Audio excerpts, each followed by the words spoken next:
बात को बताता है। हर भाव किसी न किसी बात को बताता है। सबसे पहले तो हम ये समझते हैं कि कौन सा भाव कौन सा होता है ना? आपने अपनी कुंडली को देखा होगा, उसमें कुछ इस तरह से खाने बने होते हैं।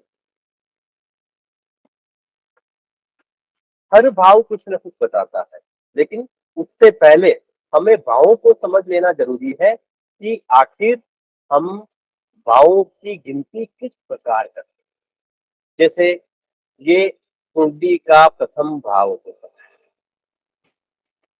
क्या होता है? कुंडली का प्रथम भाव।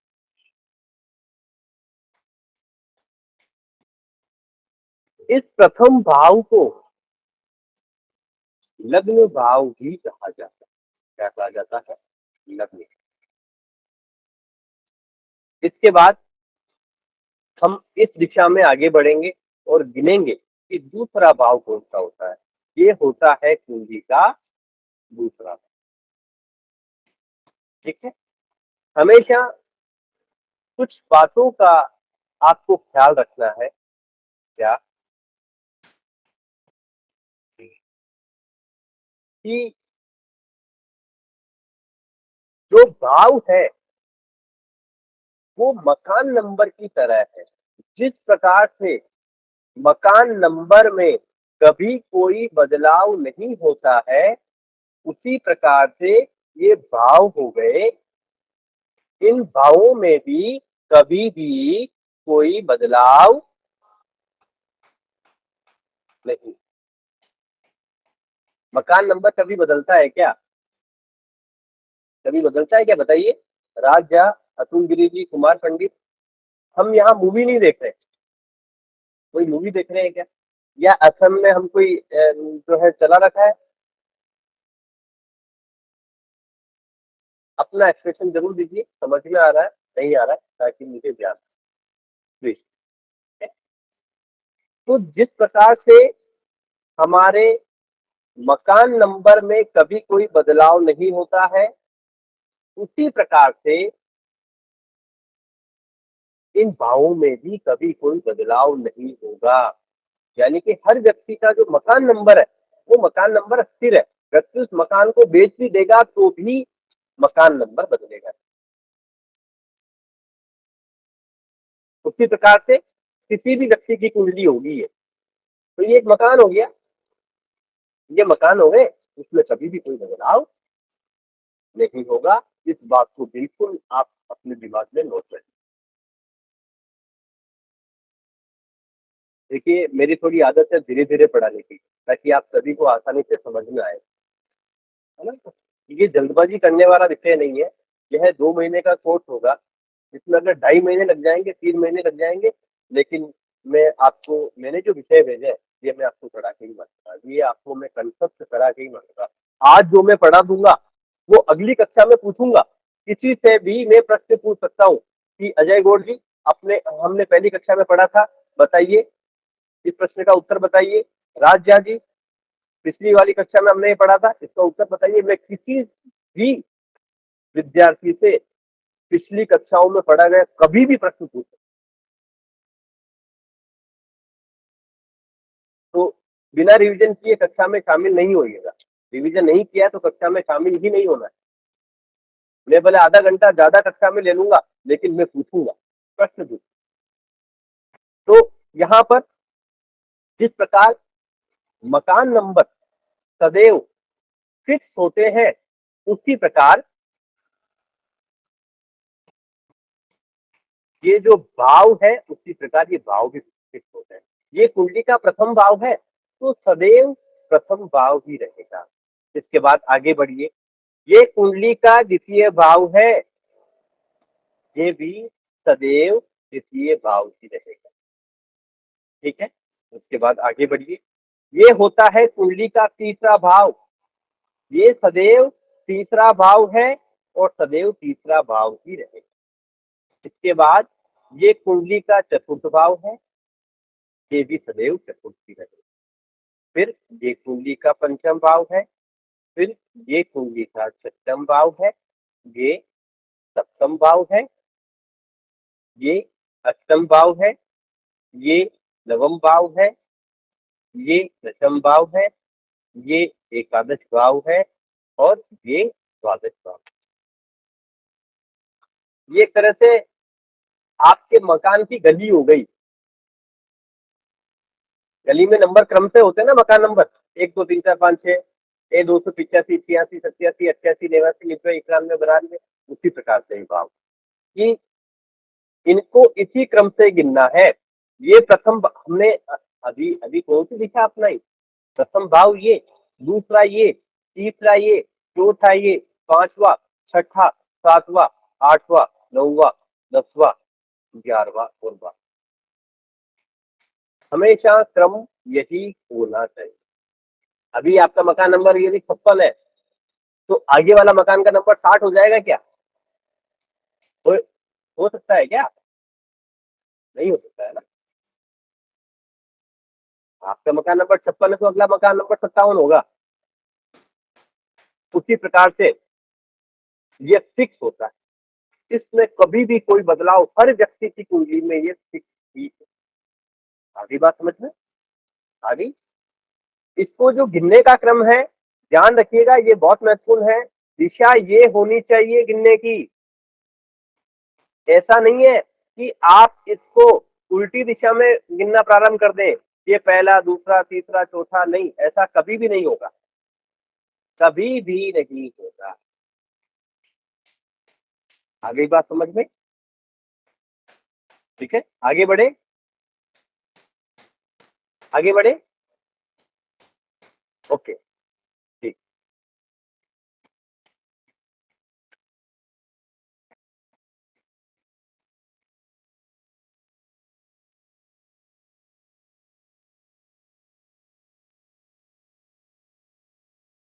इसके बाद देखिए, हर भाव को कुछ न कुछ कहा जाता है।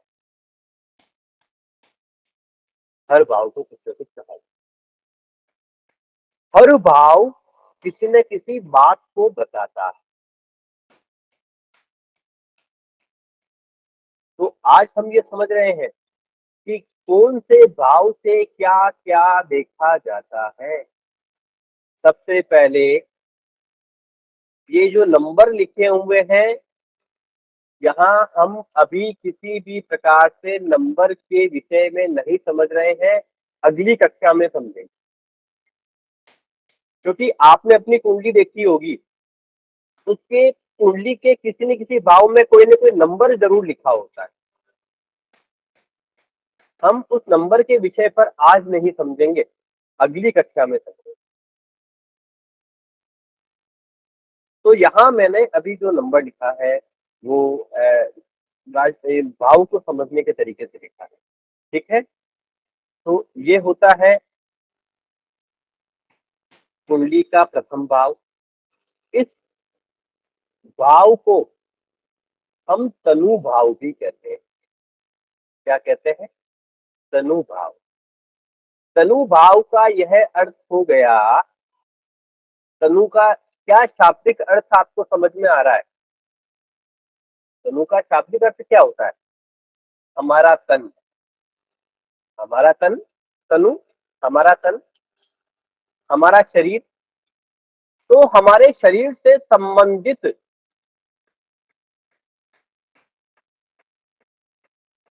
जो भी बातें हैं,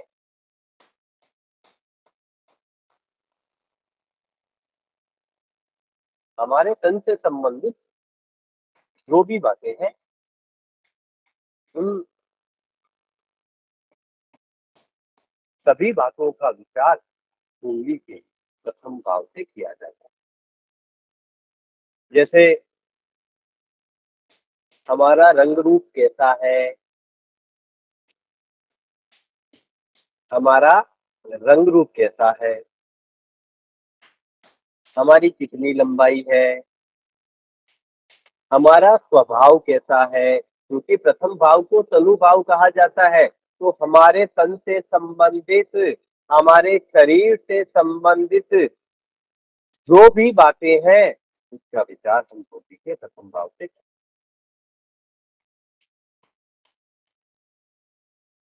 आई बात समझ में? इसके अलावा हमारा मन कैसा है, हममें कितना दिमाग है, हम कितने शार्प माइंडेड है, ये कुंडली के प्रथम भाव से हम देखते हैं। देखिए, कुंडली का प्रथम भाव हमारा नेचर बताता है। हमारा नेचर कूल है या हम बहुत ज्यादा अग्रेसिव है, हम बहुत ज्यादा चालाक है, हम भोले हैं, ये सारी गणित जो है कुंडली का प्रथम भाव बताता है, यानी कुंडली का तनु भाव बताता है। आगे बात समझ में? बहुत सिंपल है। उसके बाद ये आ जाइए कुंडली का दूसरा। कुंडली के दूसरे भाव को हम धन भाव भी कहते हैं। जैसे किसी ने कह दिया कि आपका धन भाव में कौन से ग्रह बैठे हैं, आपकी कुंडली के धन भाव में कौन से ग्रह बैठे हैं, तो आपका ध्यान सीधे सीधे ही कुंडली के दूसरे भाव पर जाना चाहिए। ठीक है, कुंडली के दूसरे भाव को धन भाव भी कहा जाता है। अब धन मतलब क्या हो गया, इसके शाब्दिक अर्थ से समझिए, रट्टा नहीं मारना फिर। ज्योतिष में यदि आप रट्टा मारने चलेंगे आपको ज्ञान नहीं मिल पाया। रट्टा तो आपको बिल्कुल मारना ही नहीं, इस बात का आप जो है विशेष ख्याल रखिएगा, रट्टा नहीं मारना।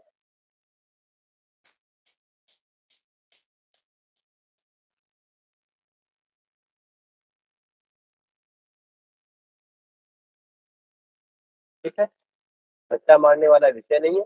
शाब्दिक अर्थ पर जाइए और चीजों को समझिए, तब जाकर के ही आप ज्योतिष का ज्ञान लेता है। ठीक है,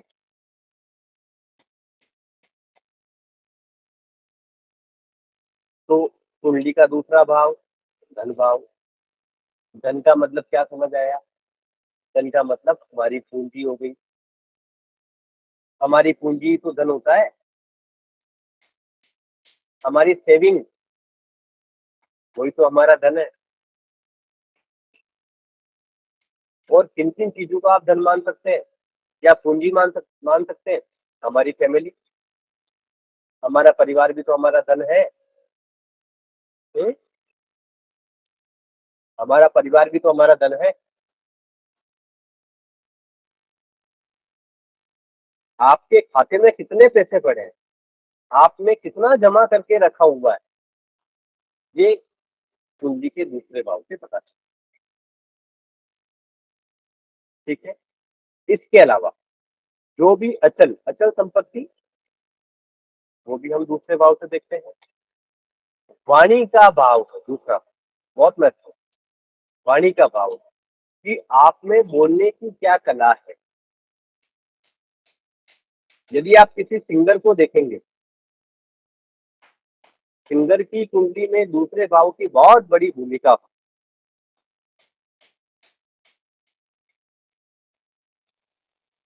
क्योंकि दूसरा भाव वाणी का भाव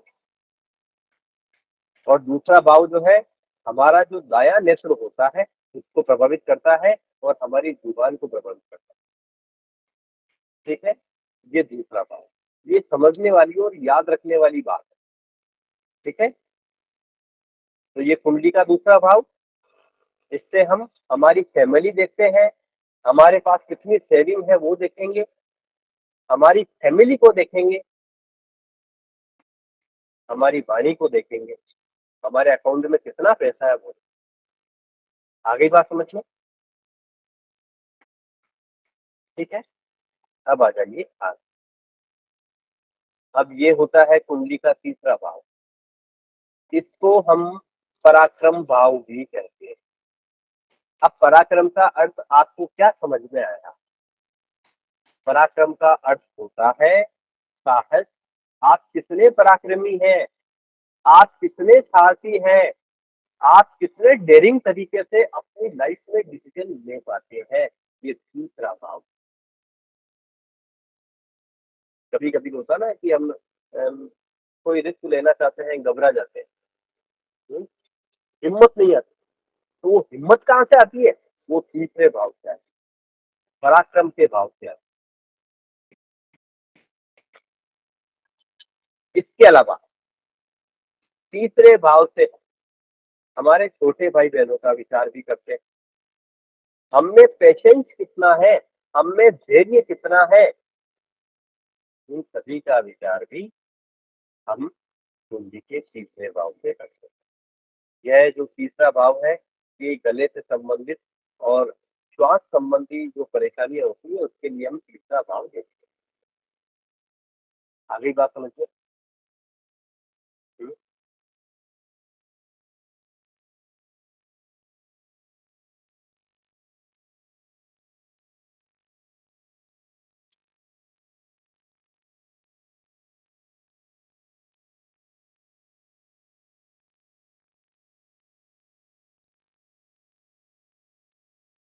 ठीक है। तो तीसरे भाव की भूमिका वहाँ बहुत ही महत्वपूर्ण हो जाती है कि जहाँ कोई व्यक्ति अपने जीवन में निर्णय लेना चाह रहा है, साहस की जहाँ जरूरत होती है कि हम यहाँ डेयरिंग कर रहे हैं, कितना साहस है, कितना पेशेंस हमें रखना है, तो वहाँ तीसरे भाव की बड़ी भूमिका आ जाती है। और तीसरा भाव बहुत ही महत्वपूर्ण बात, तीसरा जो भाव है, ये अधिक मेहनत का भाव भी है। जब तीसरा भाव बहुत ज्यादा एक्टिव होता है, तो बहुत ज्यादा एफर्ट करने पड़ते हैं, बहुत ज्यादा मेहनत करनी पड़ती है। तो ऐसी स्थिति में तीसरे भाव की भूमिका अति महत्वपूर्ण होती है। चलिए अब आगे बढ़ते हैं। हिंदी का चौथा भाव बहुत महत्वपूर्ण भाव है। आपको जीवन में यदि पेशेंस चाहिए, आनंद चाहिए, आपको सुकून चाहिए, आपको अपने जीवन में लग्जरी चाहिए, आपको कंफर्ट चाहिए, आपको अपना खुद का घर जो है चाहिए, आपके पास कितनी गाड़ी होनी चाहिए, गाड़ी होगी अथवा नहीं, हम कितने लग्जरियस तरीके से अपना जीवन गुजारेंगे, वो कुंडली का चौथा भाव होता है। माता का सुख मिलेगा या नहीं, चौथे भाव को माता का भाव भी कहा जाता है। मातृ सुख मिलेगा अथवा नहीं, गाड़ी मकान हर प्रकार की सुख सुविधाएं हमें जीवन में मिलेगी अथवा नहीं, ये कुंडली के चौथे भाव को देखते हैं। कभी कभी हम विचार करते हैं और देखते हैं, लोगों को भी देखते हैं कि कोई कुछ कुछ लोगों को आपने ऐसा देखा होगा जिनके पास गाड़ी है, दो दो तीन तीन मकान है, दो दो तीन तीन चार चार गाड़ियां हैं। जब जमती है तो गाड़ी ले आते हैं, जब जमती है तो जगह जगह मकान खरीद लेंगे। तो चौथे भाव की बड़ी भूमिका आ जाती है। चौथे भाव की कृपा के बिना यहाँ पर गाड़ी घोड़ा मकान नहीं हो सकता है। तो चौथे भाव की बहुत बड़ी भूमिका आ जाती है। आपको खुद का घर भी चाहिए, चौथे भाव को देखेंगे। घर खरीदने का प्रयास कर रहे हैं, समस्या आ रही है, चौथे भाव से देखेंगे। गाड़ी लेना चाहते हैं, गाड़ी का सपना है, पूरी होगी इच्छा अथवा ये नहीं, हम गाड़ी अपने हमारे जीवन में ले पाएंगे अथवा नहीं, इसका विचार हम खुशी के चौथे भाव से करते हैं। जो भी हमारे जीवन में कंफर्ट है, आनंद है, सुकून है, वो कहाँ होता है? वो माता के घर में ही तो संभव है, माँ के पास ही तो संभव है। माता का घर यानी अपना स्वयं का घर हो गया, तो चतुर्थ भाव की कितनी बड़ी भूमिका होती है। आजकल वैसे भी हर व्यक्ति को चतुर्थ भाव का सुख चाहिए, उसको आनंद चाहिए, उसको कंफर्ट चाहिए, उसको गाड़ी चाहिए, उसको अच्छी बाइक चाहिए, अच्छी कार चाहिए, अच्छा मकान चाहिए, चौथे भाव से आए। ठीक है, तो इन सब बातों का विचार हम चौथे भाव से करते हैं। इसके अलावा वो जमीन का तो मैंने बता ही दिया, मकान, मकान जमीन जो भी अचल संपत्ति होती है, मकान हो गई, जमीन हो गया, उसका संबंध कुंडली के चतुर्थ भाव से होता है।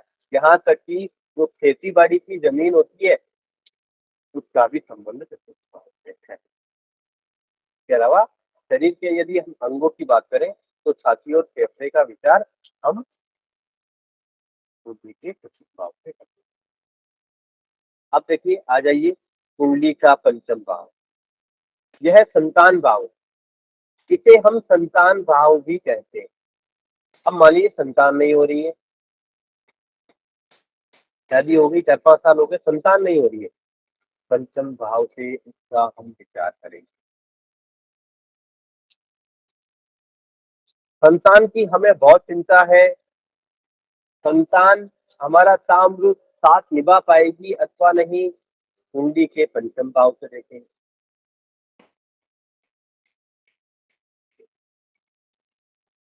इसके अलावा हमारी जो एजुकेशन है, हमारी एजुकेशन कैसी रहेगी, हमारी पढ़ाई कैसी रहेगी, इसका विचार भी हम कुंडली के पंचम भाव से करें।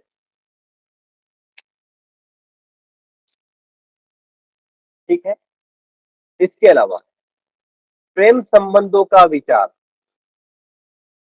हमारे जो प्रेम संबंध है, वैसे इस मामले में आप विश्वास नहीं करेंगे, 5 से 7 इंक्वायरी रोज की आती है। मैं उससे प्रेम करता हूँ, करती हूँ, पंडित जी कोई ऐसा जादू कर दो, कोई चमत्कार कर दो कि वो मुझे फोन करने लगे, वापस बात करने लगे। हम्म, पैसा आपको जितना चाहिए हम दे देंगे, लेकिन हम यहाँ ठगने के लिए नहीं बैठे हैं। सब बेकार की बातें हैं। ज्योतिष कोई जादू नहीं है, ज्योतिष कोई जादू नहीं है, ज्योतिष हमें जीवन जीने की सही दिशा बताता है, और जब हमारी दिशा सही होगी तो दशा भी अपने आप बदल जाएगी। ज्योतिष कोई जादू नहीं है, ज्योतिष हमें जीवन जीने की सही दिशा बताता है, और जब दिशा सही होगी तो दशा भी अपने आप बदल जाएगी। अब ये कैसे बदलेगी? तो अब ये बात आ गई है तो इसको यहाँ भी कर लेते हैं।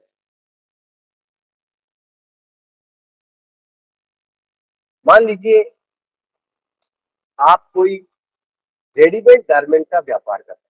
मान लीजिए आप कोई रेडीमेड गारमेंट का व्यापार करते हैं, और रेडीमेड गारमेंट का व्यापार जब से आपने प्रारंभ किया तब से आप नुकसान में ही चल रहे हैं। कर्मचारियों की सैलरी भी आपकी जेब से जा रही है, घाटे में चल रहे हैं।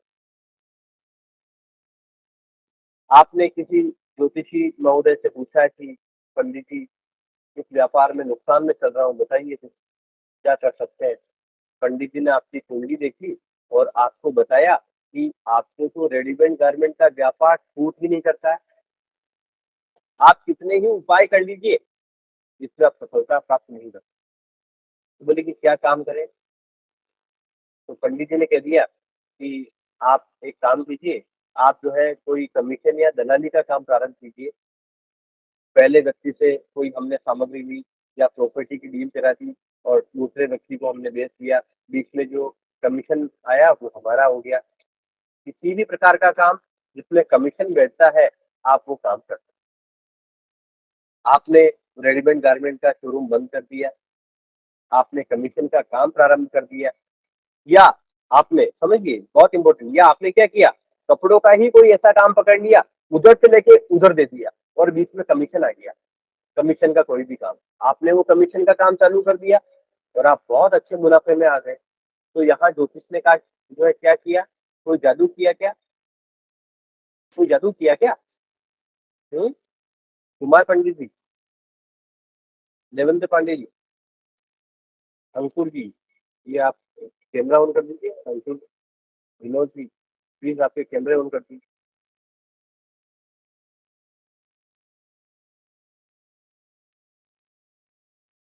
तो यहाँ पे कोई जादू तो नहीं हुआ, ज्योतिष ने दिशा ही तो बताइए कि आपकी जीवन जीने की, यानी कि आपकी कर्म करने की दिशा ही गलत थी। जब कर्म करने की दिशा गलत होगी तो लाभ कैसे प्राप्त होगा, बताइए? सही है। तो ज्योतिष हमें जीवन जीने की सही दिशा बताता है, और जब दिशा सही होगी, अब दिशा सही होगी, कमीशन का काम प्रारंभ किया, जब दिशा सही होगी तो दशा भी तो बदल जाएगी, क्योंकि मुनाफा आएगा, पैसा आएगा, हमारा काम बनने लगेगा। तो यहाँ पे हमने सामने वाले व्यक्ति को क्या किया, दिशा ही तो बताई, तो मंथन किया। इसलिए ज्योतिष कोई जादू नहीं है। जो भी कहते हैं, आपको भी ये कभी अपने जीवन में नहीं कहना है कि मैं 100% आपका समाधान कर दूंगा। नहीं, हम सामने वाले व्यक्ति को उपाय बता सकते हैं। उन उपाय को वो अपने स्वयं के हाथों से करेगा, क्योंकि वो खुद कर्म करेगा। सामने वाला व्यक्ति उपाय करेगा तो यानी कि वो खुद कर्म कर रहा है, और हम सभी ये जानते हैं कि हमें हमारे कर्मों के फल मिलते हैं। तो वो जब उपाय करेगा, अपने हाथों से कर्म करेगा, तो लाभ क्यों नहीं।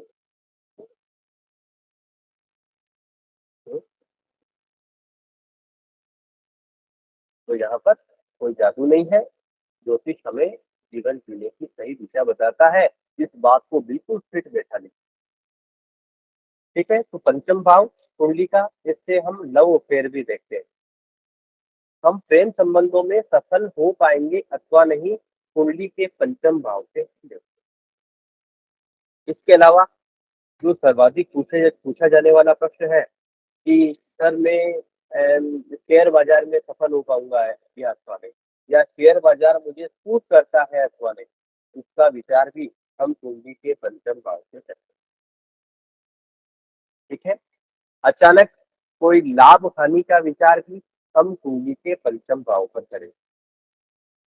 ठीक है, तो यहाँ पर पंचम भाव की बहुत बड़ी भूमिका है। अब आइए कुंडली का छठा भाव। छठे भाव से हम रोग देखते हैं। देखिए, पंचम भाव से हम बुद्धि का भी विचार करते हैं कि हम कितने शार्प माइंडेड हैं, हम में कितनी बुद्धि, जिसका हम कुंडली के पंचम भाव से भी विचार करते हैं। एजुकेशन और ये मैंने बताया। अब कुंडली का छठा भाव, कुंडली का छठा भाव होता है रोग भाव। क्या होता है, रोग। यानी रोग से समझ में आ रहा है कि ये परेशानी देने वाला भाव क्या है, परेशानी देने वाला भाव। तो इस कुंडली के छठे भाव से हम रोग का विचार करते हैं। कोई शारीरिक समस्या हो रही है, छठे भाव का विचार करेंगे। रोग कब ठीक होगा, कब हमें राहत मिलेगी, छठे भाव से विचार करेंगे। जो टेंशन होती है, वो भी छठा भाव है। इसके अलावा जो भी हमारे शत्रु है, वो भी कुंडली का छठा भाव है। इस भाव को अच्छा नहीं माना गया है, ये नेगेटिव भाव। हमें कभी कर्ज लेना पड़ गया, हम पर बहुत कर्जा हो गया, तो भी हम कुंडली के छठे भाव से देखेंगे कब कर्जा चुकेगा, कर्ज लेना चाहिए अथवा नहीं, आखिर कर्ज लेने के पीछे क्या स्थितियां बनी, कुंडली के छठे भाव से देखें। इसके अलावा जो भी कोर्ट केस होता है, वो भी कुंडली के छठे भाव से देखें। कोर्ट केस कुंडली के छठे भाव से हम देखें। ठीक है, यानी कि कोई भी रोग, कोई भी ऋण, यानी कि कर्जा, टेंशन, शत्रु, कोर्ट केस, टेंशन, हम कुंडली के छठे भाव से देखते। ठीक है, तो कुंडली के छठे भाव को अच्छा भाव नहीं माना गया है। अब चूंकि कुंडली के छठे भाव से हम हमारे शत्रु देखते हैं, हमारे एनिमी देखते हैं, तो हमें हमारे शत्रुओं पर विजय प्राप्त होगी अथवा नहीं, ये हमें हमारी कुंडली बताएगी कि आगे समझेंगे। क्योंकि शत्रु से क्या होता है, या तो हमारी हार होगी या जीत होगी, यही तो हो सकता है, और क्या होगा। जो हमें रोग हो गया है, उस रोग पर हमें विजय प्राप्त होगी या नहीं, या हमें हमारे शरीर को और ज्यादा नुकसान होगा, ये छठे भाव को देख करके हम बता सकते। आ गई बात समझ में, आ रहा है नहीं आ रहा है, मैं जो पढ़ा रहा हूँ समझ में आ रहा है, प्लीज इशारा कर दीजिए, आ रहा है तो, नहीं आ रहा तो मना कीजिए, ताकि मैं उसको वापस रिपीट कराऊं। अनंत पुराणिक जी, कुमार जोशी, विनोद जी, आ रहा है समझ में। ठीक, ठीक है, मेरी आवाज में तो कोई दिक्कत नहीं है, आवाज परफेक्ट है। ओके। अब आ जाइए कुंडली के सप्तम भाव पर, बहुत ही महत्वपूर्ण भाव, कुंडली का सप्तम भाव, इसे हम दया भाव यानी पत्नी भाव भी कहते हैं। सप्तम भाव यूं समझ लीजिए कि हमारा जीवन साथी है। यदि आप फीमेल हैं तो आपके हस्बैंड हो गए सप्तम भाव, यदि आप मेल हैं यानी यदि आप पुरुष हैं तो सप्तम भाव आपकी पत्नी हो गई। तो कुंडली के सप्तम भाव से हम विवाह का आकलन करते हैं। पति पत्नी में नहीं बन रही है तो सप्तम भाव को देखेंगे। पति पत्नी के बीच संबंध कैसे हैं, सप्तम भाव को देखेंगे।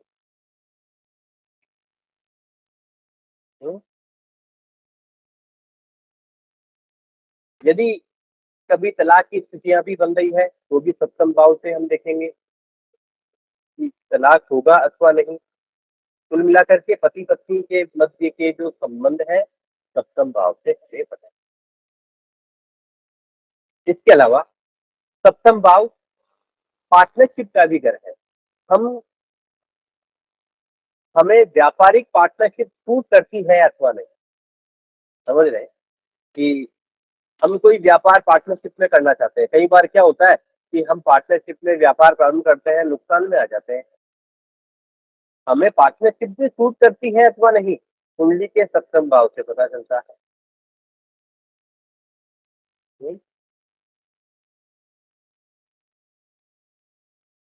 ठीक है, किसी प्रकार की पार्टनरशिप सप्तम भाव से, वैवाहिक संबंध सप्तम भाव से, हम फीमेल हैं तो हमारे हस्बैंड हो गए सप्तम भाव, हम मेल हैं तो सप्तम भाव हमारी वाइफ।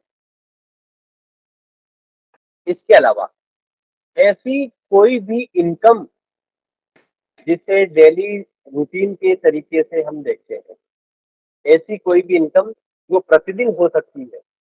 जैसे कोई ऐसा काम हो गया कि आज हमने मेहनत की और आज भी उसका प्रतिफल मिल गया तो वो सप्तम भाव। इसके अलावा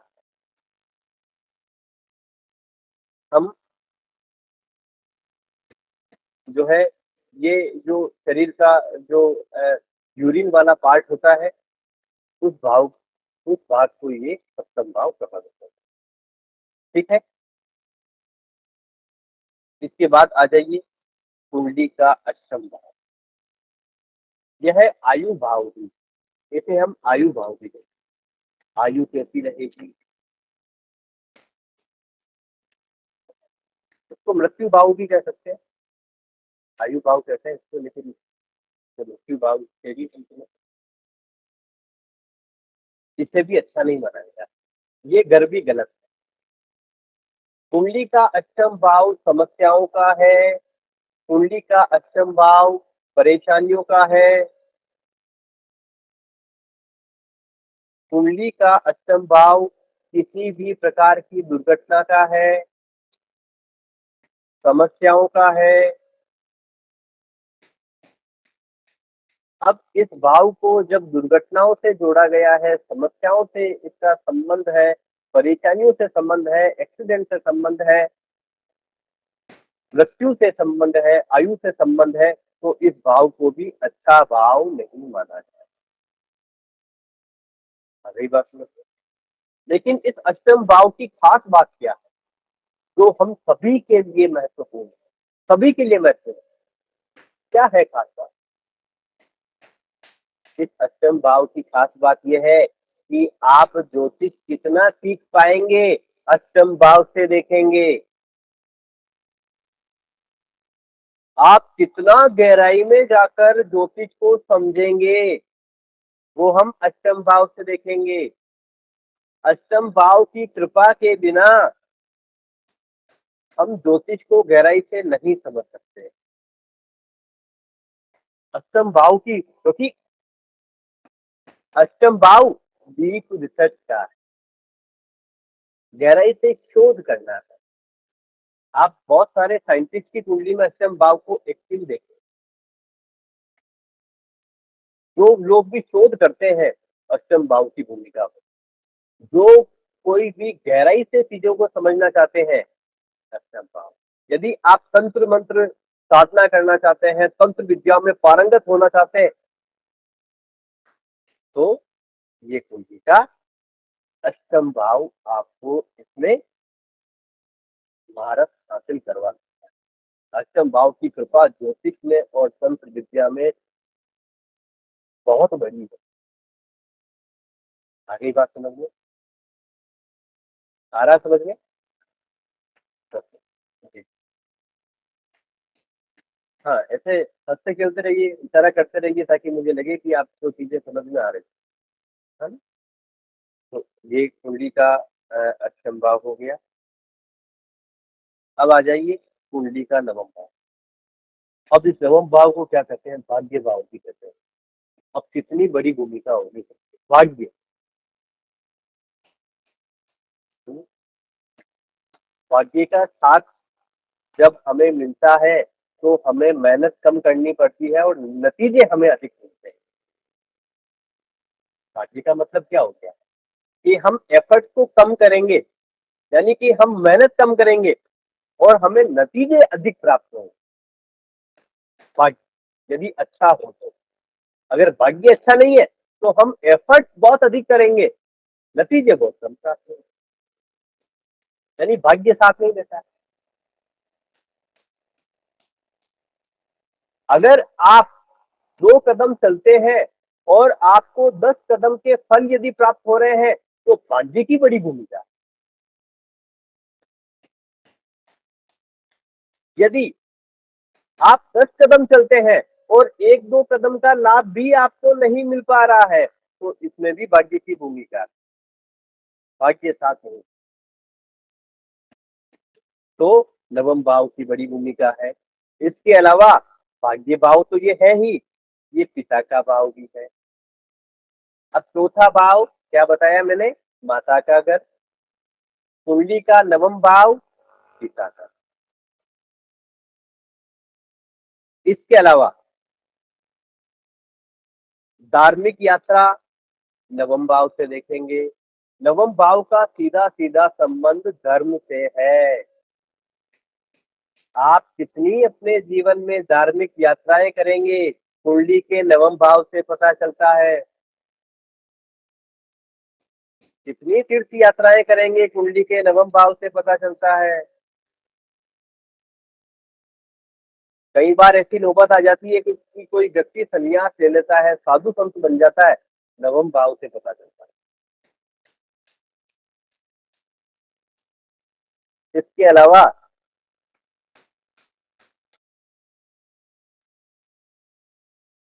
लंबी दूरी की जो यात्राएं होती है उसका भी विचार नवम भाव से किया जाता है। यहाँ पे अष्टम भाव के बारे में एक बात और बताना चाहता हूँ।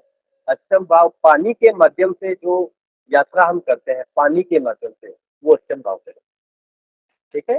नवम भाव से जो है तीर्थ यात्राएं हो गई कि आप कितना मंदिरों में जाएंगे, आप आस्तिक है अथवा नास्तिक है, आपकी भगवान भगवान में आस्था है अथवा नहीं, कुंडली का नवम है।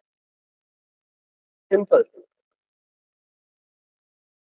कई बार क्या होता है, समझिए जब हम किसी की कुंडली को देखते हैं, हमारे सामने कुंडली आ गई, तो हमने ये पाया कि उसकी कुंडली में कुछ नवम भाव या उसके स्वामी स्वामी की कुछ ऐसी गड़बड़ स्थिति है, कुछ नेगेटिव स्थिति में है कुंडली का नवम भाव यानी भाग्य भाव।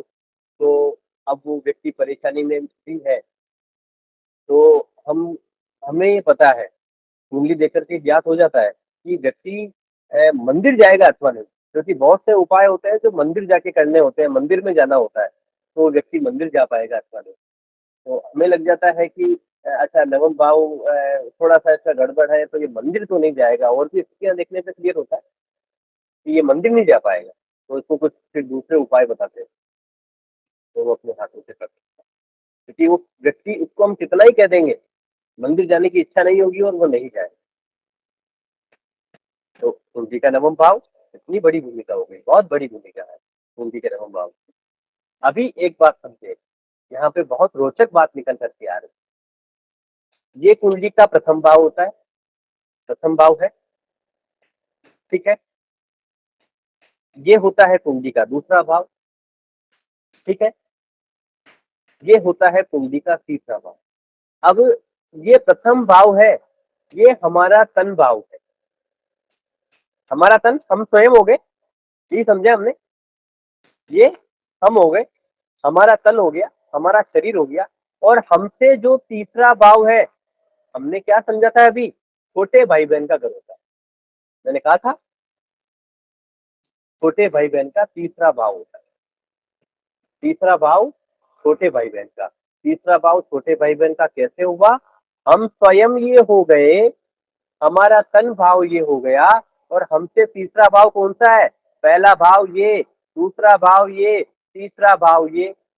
तो ये हमारे छोटे भाई बहन हो गए। ठीक है।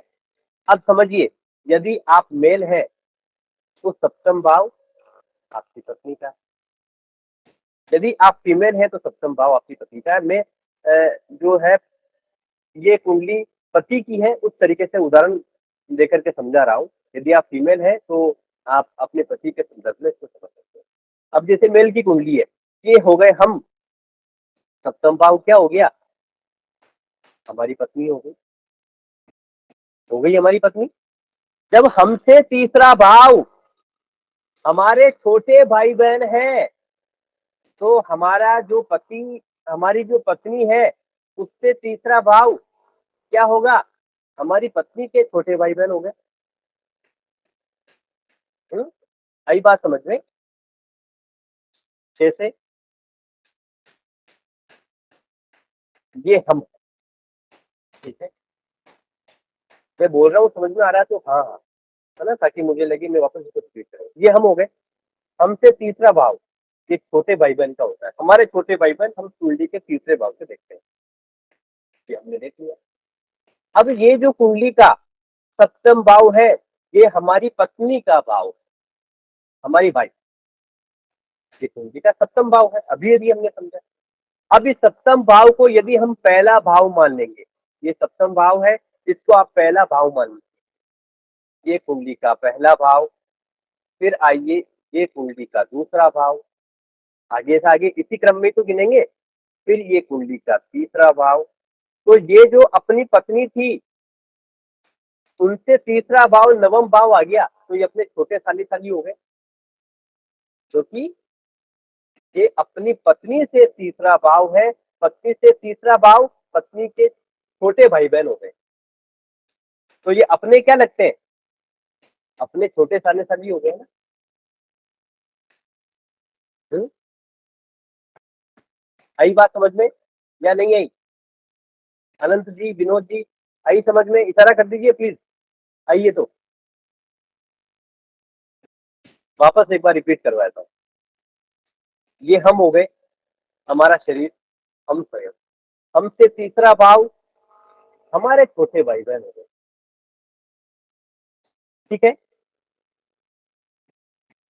यानी कि आप इसको यूं याद कर लीजिए कि कुंडली के तीसरे भाव से छोटे भाई बहन देखते हैं अपने खुद। ठीक है। अब ये कुंडली का सप्तम भाव हमारी पत्नी का भाव हो गया।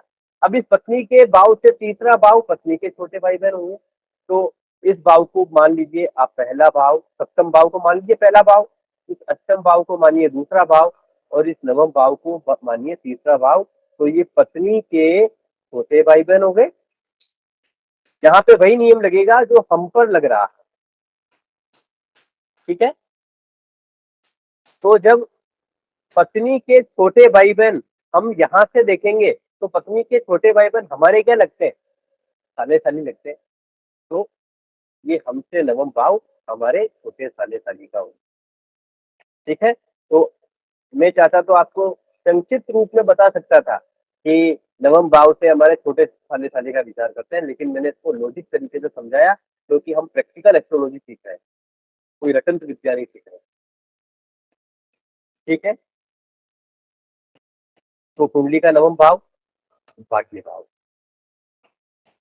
ठीक है। धर्म का भाव है, हम आस्तिक होंगे अथवा नहीं, कुंडली का नवम भाव है। लंबी दूरी की यात्राएं, कुंडली का नवम भाव है। संन्यास लेंगे अथवा नहीं, नवम भाव है। पिता नवम भाव है, छोटे साले साली। अब आ जाइए कुंडली का दशम भाव। सबसे महत्वपूर्ण भाव। हम आखिर क्या कर्म करें कि हमें लाभ की प्राप्ति हो? हम कर्म क्या करें? हम काम क्या करें? हम किस दिशा में मेहनत करें? हमें किस प्रकार के कर्म हमारे जीवन में करने हैं तो हमें सफलता मिलेगी? ये कुंडली का दशम भाव है।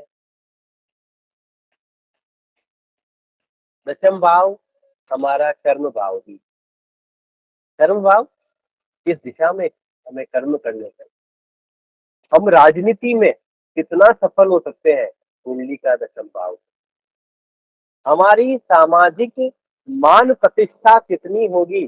समाज में हम कितना मान सम्मान कमा पाएंगे कुंडली के दशम भाव से? हम्म?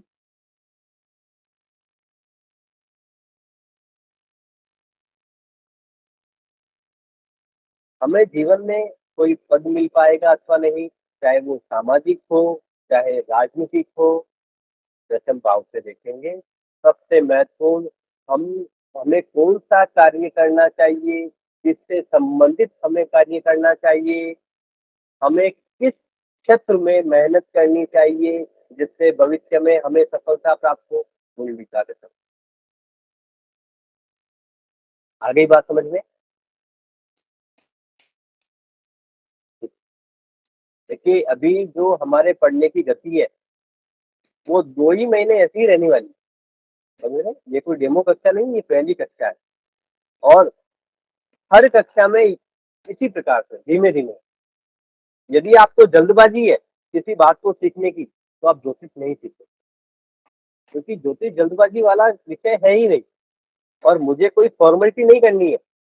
मुझे कोई फॉर्मेलिटी करनी होती तो मैं विषय ये 15 मिनट में ही खत्म कर देता। नहीं, मुझे कोई फॉर्मेलिटी नहीं करनी है। आप मुझसे यदि पूरे समर्पण से, पूरे मन से मेरे साथ जुड़े हैं तो मैं गारंटी से कह सकता हूँ कि मैं आपको मेरा 100%, इसमें कभी कोई, ये पहली कक्षा जिस प्रकार से हो रही है उसी प्रकार से अंतिम कक्षा होगी।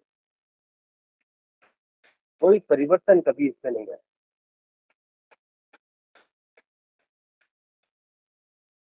क्यों? क्योंकि मैं कर्म भाव में यकीन रखता। हम अच्छे कर्म करेंगे, अच्छे फल प्राप्त होंगे। हमारे कर्म ही यदि गड़बड़ है, हमारे कर्म करने की दिशा ही गड़बड़ है, तो हमें जीवन में कभी सफलता प्राप्त नहीं होगी।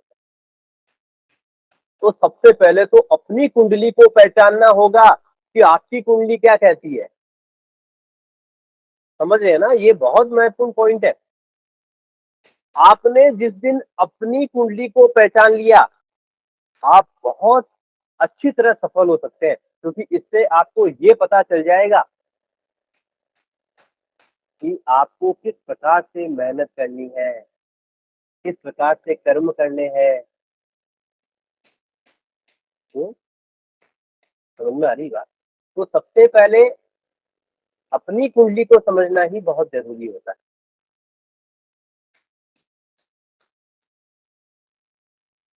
ज्योतिषियों की कुंडली विश्लेषण की फीस ही 3,000 4,000 रुपए होती है, आप पता कर लीजिएगा। जो इतने फेमस है ना, उनकी 3 से 5 हजार रुपए तो कुंडली विश्लेषण की फीस होती है। और इतनी फीस में मैं आपको ज्योतिष का बहुत ज्ञान देता हूँ। तो यहाँ पर दशम भाव की बहुत बड़ी है। ठीक है, कर्म किस क्षेत्र में करना चाहिए। अब यहाँ पर कुंडली का एकादश भाव, इसे हम लाभ भाव भी कहते हैं। हमारी इनकम कितनी है, हमें लाभ कितना प्राप्त हो पाएगा, हम जो कर्म कर रहे हैं उस कर्म से हमें कितना लाभ प्राप्त हो पाएगा, कुंडली का एकादश भाव है। हम जो कर्म कर रहे हैं क्या उससे हमें लाभ मिल पाएगा अथवा नहीं, कुंडली का एकादश भाव है।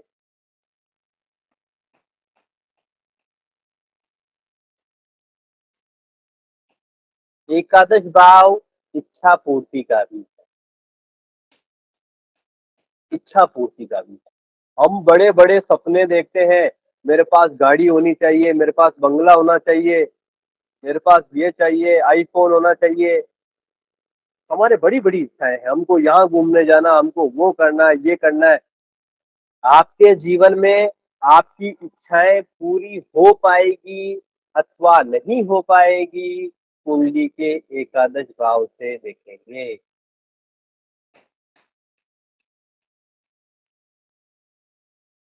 लेकिन एक बात बहुत महत्वपूर्ण है। अब देखिए, इच्छाएं, एकादश भाव, इच्छाएं कब पूरी होती है? जब हम कोई सपना देखते हैं, जब हम कोई इमेजिनेशन करते हैं, जब हम सोचते हैं कि ये हमारे पास होना चाहिए, जब हम देखते हैं कोई अच्छी सी गाड़ी जा रही है, रेंज रोवर निकली, जेगुआर निकली, आपके मन में आपने बैठा लिया कि ये गाड़ी मेरे को जीवन में चाहिए, ये मेरा सपना है। लेकिन वो सपना कब पूरा होगा? यानी कि एकादश भाव वो सपना कब पूरा करेगा? जब कर्म करने की दिशा सही होगी। हम्म, समझ रहे हैं? कर्म करने की दिशा सही होगी आपकी, आप सही दिशा में मेहनत कर रहे हैं, तभी तो आप जेगुआर ला पाएंगे। या केवल सपने देखते रहो, जेगुआर आएगी आएगी आएगी, मस्ती से सो रहे हैं घर पे, आ गई सपने में। हम्म, सपने में आ गई, बैठ गए, आ गया मजा, क्षणिक मजा। जीवन में हम किसी भी चीज को यदि प्राप्त करना चाहते हैं तो हमें मन लगाकर ये करना है, जो गोले में है यही आपको सफलता देगा। कर्म सही दिशा में, सही क्षेत्र में, ये कर्म की दिशा सही होगी तो एकादश भाव से इच्छा पूर्ति भी हो जाएगी। अब समझिए, कर्म तो कर रहे हैं, इच्छा पूर्ति, इच्छा भी है हमारी। अब इसमें भाग्य की एंट्री हो गई, भाग्य ने आपका साथ दे दिया तो इच्छा जल्दी पूरी हो जाएगी। हम्म, भाग्य की भी एंट्री हो गई बीच में, भाग्य ने साथ दे दिया, इच्छा पूरी हो जाएगी। भाग्य ने साथ नहीं दिया, इच्छा पूरी नहीं होगी। लॉजिक समझ में आ रहे हैं आपको कि किस प्रकार से आपको जोड़ना है? मैं कोई रटने वाली विद्या आपको नहीं सिखा रहा हूँ कि यहाँ समझा दिया इस भाव से ये हम देखते हैं, कक्षा खत्म नहीं। इसलिए मैं जिस प्रकार लॉजिक से आपको चीजों को समझा रहा हूँ, उन्हीं लॉजिक से आपको ज्योतिष को समझना है। रट्टा मारेंगे कुछ नहीं सीख पाएंगे, भूल जाइए। ठीक है, तो ये बात रखो। एकादश भाव हमारी इनकम, हम कितनी कमाई कर पा रहे हैं, कितनी कमाई कर पाएंगे, कितना लाभ हमारे जीवन में हम अर्जित कर पाएंगे, हमारी इच्छा पूरी होगी अथवा नहीं, कुंडली का एकादश भाव। बड़े भाई बहन का विचार भी हम इस एकादश भाव से करते हैं। अगली बात समझ में आ गई? हम्म,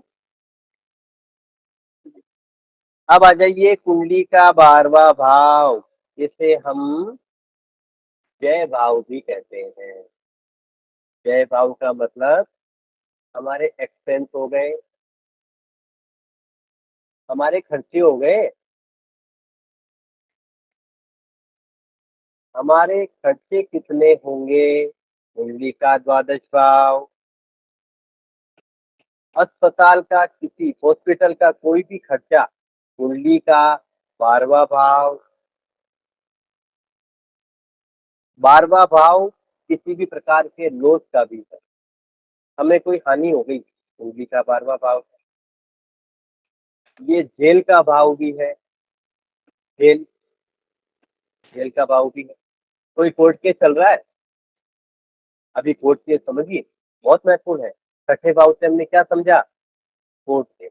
छठे भाव से कोर्ट केस हमने समझा था अभी, भूल गए क्या? क्या ये याद है?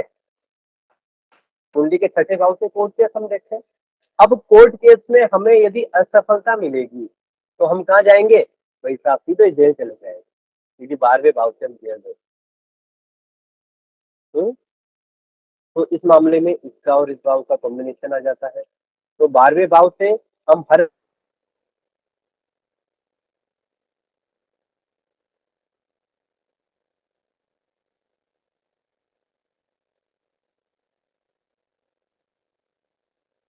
प्रकार के खर्चे,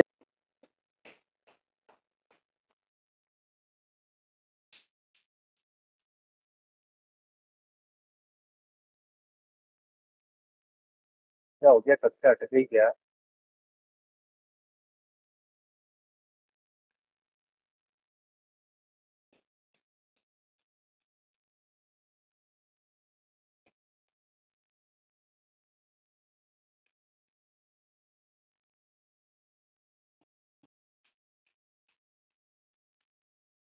अभी बंद हो गई थी क्या? कक्षा बंद हो गई थी क्या? नहीं भी, मेरे सामने से स्क्रीन गए मुझे जल्दी।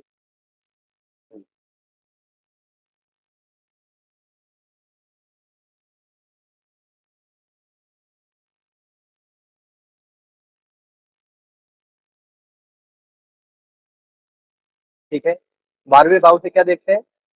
किसी भी प्रकार की हानि देखते हैं, हर प्रकार का खर्चा, अस्पताल का खर्चा, जेल जाना पड़ेगा अथवा नहीं, और मोक्ष का भी विचार ही द्वादश भाव से करते हैं। अब यहाँ पर इस 12वें भाव को भी अच्छा नहीं माना गया। ठीक है, फिर खर्चा देखते हैं, अस्पताल का खर्चा देखते हैं, जेल यात्रा देखते हैं। तो इसमें से भी कुछ अच्छी बातें क्या निकल करके आ रही है द्वादश भाव में से? ये फॉरेन सेटलमेंट का भी है, क्योंकि पुराने जमाने में क्या मानते थे कि कोई व्यक्ति बहुत विदेश में चला जाएगा, गढ़ से दूर जा रहा है, तो घोड़े वोड़े पे जाते थे, घोड़े बैलगाड़ी, उनको उनको जो है जाते थे, साल साल 2-2 साल तक, जो है 4-4 साल तक भी फिर से वापस आना नहीं होता था। अशुभ मानते थे कि घर से वो चले गए हैं तो आएंगे या नहीं, इस चीज की कोई गारंटी नहीं होती थी। इसलिए इसको अशुभ, जो हम इसलिए इसको अशुभ माना जाता था। लेकिन आजकल क्या हो गया? बैठो फ्लाइट में, तुरंत पहुंच जाओ, फॉरेन कहीं भी दुनिया के किसी भी कोने में जाओ, वापस आ जाओ। तो आजकल इस फॉरेन सेटलमेंट को बहुत अच्छा माना जाता है। लोग बाहर जाना चाहते हैं, सेट होना चाहते हैं। तो नेगेटिव बातों में से भी पॉजिटिव बात क्या निकल करके आ गई? जहाँ एक तरफ खर्चे हैं 12वें भाव से, 12वें भाव से अस्पताल का खर्चा है, किसी भी प्रकार की हानि है,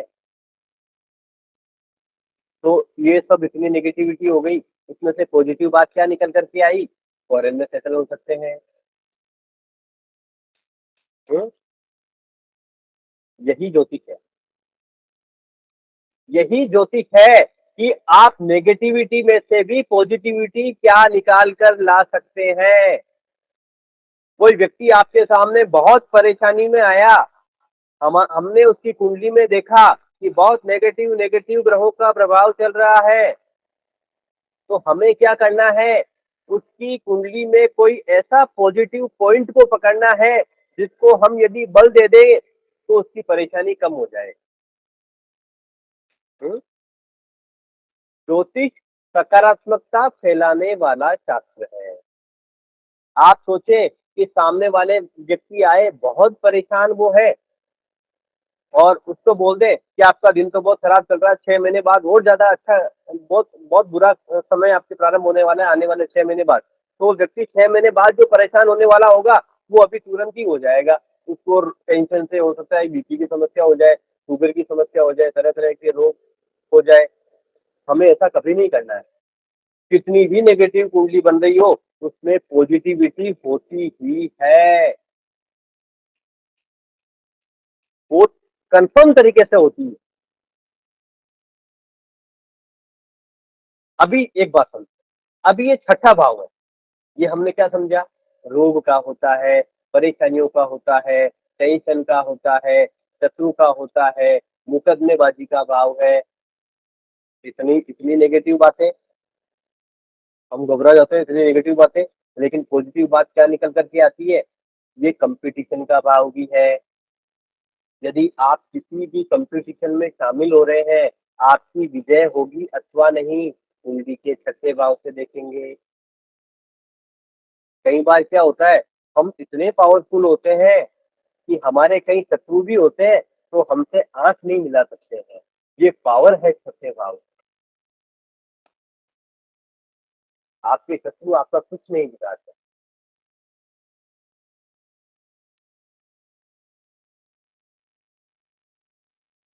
और छठे भाव की और महत्वपूर्ण बात क्या है, समझिए, बड़े लॉजिक वाली बात है, मजा आ जाएगा आपको। कुंडली का दशम भाव क्या है, क्या है हमारा, कर्म भाव, कर्म भाव है, ठीक है। ये है कुंडली का रोग भाव, रोग भाव है, हाँ या ना तो कर दीजिए, रोग भाव है। अब इस कर्म का संबंध, कर्म का संबंध रोग से हो गया, तो यानी क्या हो सकता है, व्यक्ति डॉक्टर हो सकता है।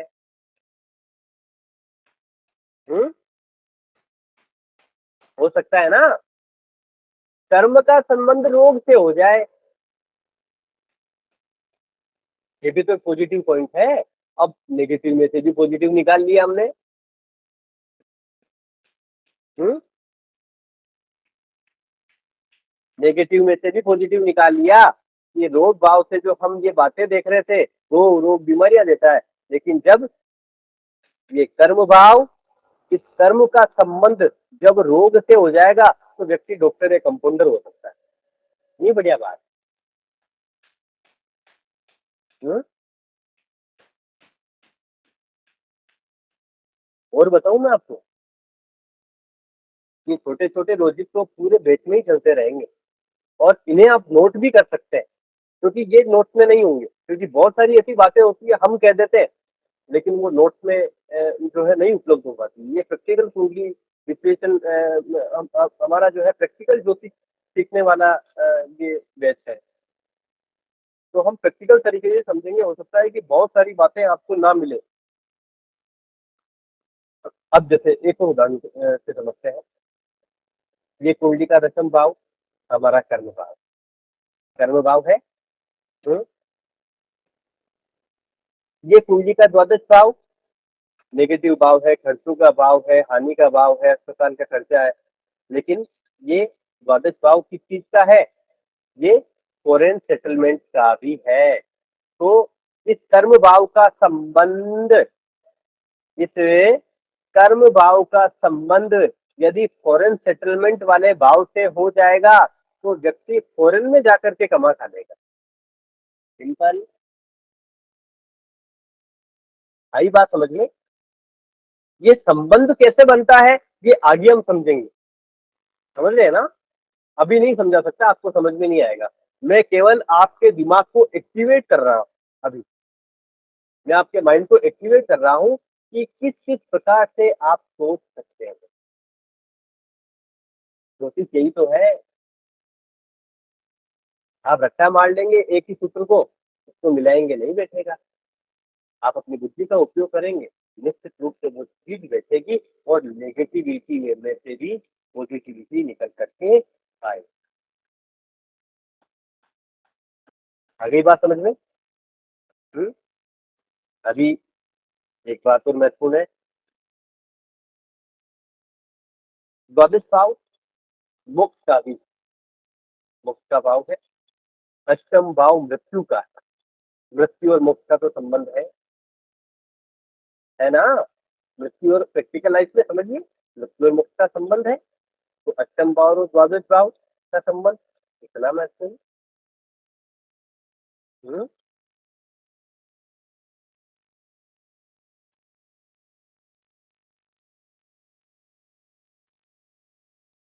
सही बात समझ रहे हैं, ठीक है।